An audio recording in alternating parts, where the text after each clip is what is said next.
ఈ రోజు ఋషికొండలో భవనాలు అనేవి ప్రారంభించడం జరిగింది. అవి టూరిజం భవనాలు లేకపోతే పరిపాలన రాజధానిలో భాగంగా సీఎం ఉండబోతున్నారు అనేది ఒక ట్రీట్మెంట్ కమిటీ కూడా ఇచ్చింది. ఈరోజు ఋషికొండలో ఆల్రెడీ హరిత రిసార్ట్స్ అని చాలా పాతవి ఉండేవి. వాటి ప్లేస్లో అత్యంత ఆధునీకరించి ఈరోజు వరల్డ్ క్లాస్ లెవెల్ అని చెప్పచ్చు. ఈరోజు 7 బిల్డింగ్స్ని నిర్మించడం జరిగింది. అండ్ చాలా శుభదినం ఈరోజు. మంచి టైంలో దాని గృహప్రవేశం కూడా చేయటం జరిగింది. యాక్చువల్గా టూరిజం కోసం అన్ని పర్మిషన్స్ తీసుకొని చాలా అద్భుతంగా 7 భవనాల్ని నిర్మించడం జరిగింది. కానీ ఈ మధ్య 3 మెన్ కమిటీ ముఖ్యమంత్రి గారు వస్తే మరి పార్టీ కార్యాలయంగా ఎక్కడ ఉంటే బాగుంటుంది అంటే ప్రభుత్వంలో భాగమే ముఖ్యమంత్రి అంటే, పర్సనల్గా కాదు కదా. సో ముఖ్యమంత్రి గారు ఎక్కడ ఉంటే బాగుంటుంది, ఎక్కడి నుంచి పరిపాలిస్తే బాగుంటుంది అన్న క్రమంలో 3 మెన్ కమిటీ వైజాగ్లో ఉన్న అన్ని ప్రదేశాలని కూడా సందర్శించారు. దాంట్లో ఇక్కడ ఉంటే బాగుంటుంది అని రిషికొండని ఫైనలైజ్ చేయడం జరిగింది. సో ఇప్పుడు జగన్మోహన్ రెడ్డి గారు డెసిషన్ తీసుకోవాలి, అక్కడి నుంచి పరిపాలించాలా లేదా వేరే ప్లేస్ నుంచి అని. జగన్మోహన్ రెడ్డి గారు అది డిసైడ్ చేస్తే ఇక్కడి నుంచి చేస్తే బాగుంటుంది అని రిషికొండ నుంచి మరి క్యాంప్ ఆఫీస్గా పరిపాలన స్టార్ట్ అవుతుంది, లేదంటే టూరిజం స్పాట్గానే అది కంటిన్యూ అవుతుంది, టూరిజం రిసార్ట్గానే కంటిన్యూ అవుతుంది.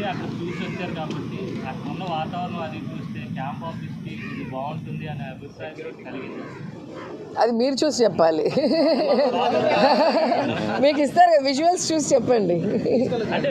ఎందుకంటే ప్రెస్ వాళ్ళు ప్రతిపక్షాలతో చేరి ఎంత కాంట్రవర్సీ చేశారో మీ అందరికీ తెలుసు. అంత కాంట్రవర్సీ చేయాల్సిన అవసరం కూడా లేదు. సో అందుకే మీకు విజువల్స్ వస్తాయి, మీరు చూడండి, చూసి మీరు డిసైడ్ అవ్వండి.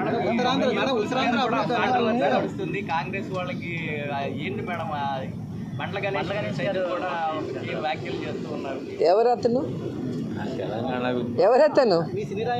ఋషికొండ మీద 61 ఎకరాలు పూర్తిగా కూల్చేసి దాన్ని బోడుగుండు చేసి ఆల్మోస్ట్ 500 కోట్ల రూపాయలు ఖర్చు పెట్టి పరదాల చాటున ఈరోజు ఆయన ఒక మంచి ప్యాలెస్ దర్జాగా బతకడానికి మంచిగా విలాసవంతమైన జీవితాన్ని టూరిజం పేరుతో రిసార్ట్ పేరుతో ఆల్రెడీ ఉన్న హరిత రిసార్ట్ని కూల్చేసి కోట్ల రూపాయల ఆదాయం తెచ్చే దాన్ని పక్కన పెట్టి ఈరోజు సొంత ప్రయోజనాల కోసం కట్టుకున్నాడు.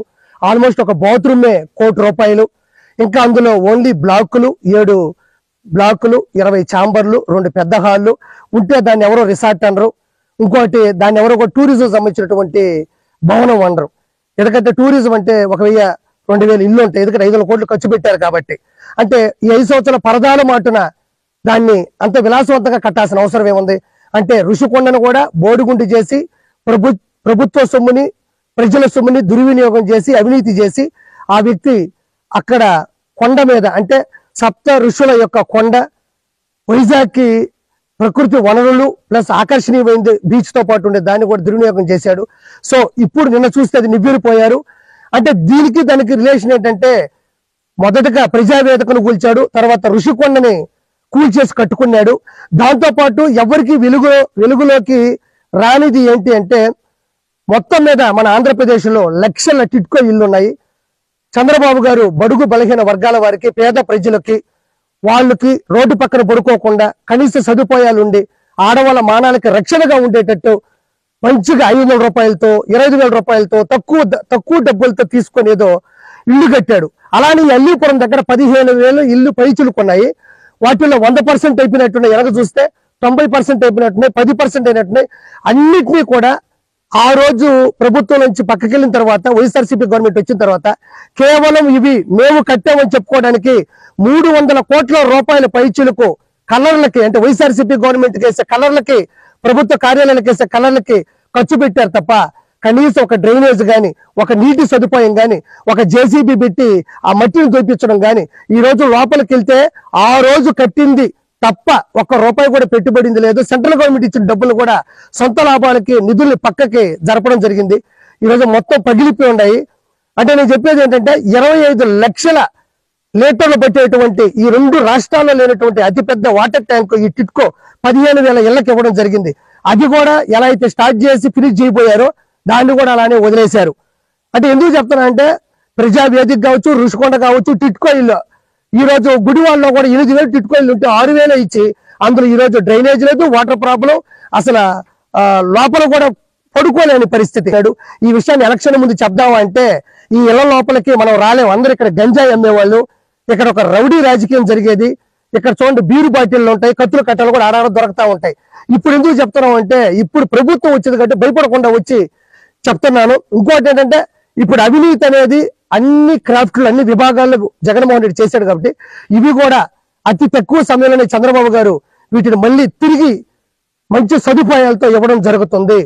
కాబట్టి ప్రజలందరికీ కూడా ఈ కూటమి ద్వారా, ఈ చంద్రబాబు గారి హయాం ద్వారా ఖచ్చితంగా వీటిని మళ్ళీ ఇవ్వడం జరుగుతుంది. ఇంత అవినీతి జరిగింది అని పూర్తిగా విజువల్స్ తో మీకు చెప్తున్నాను. ఇంకోటి మన నెల్లూరులో గెలిచినట్టు వేమిరెడ్డి ప్రభాకర్ రెడ్డి గారికి, సతీమణి ప్రశాంత్ రెడ్డి గారికి ముఖ్యంగా శుభాకాంక్షలు.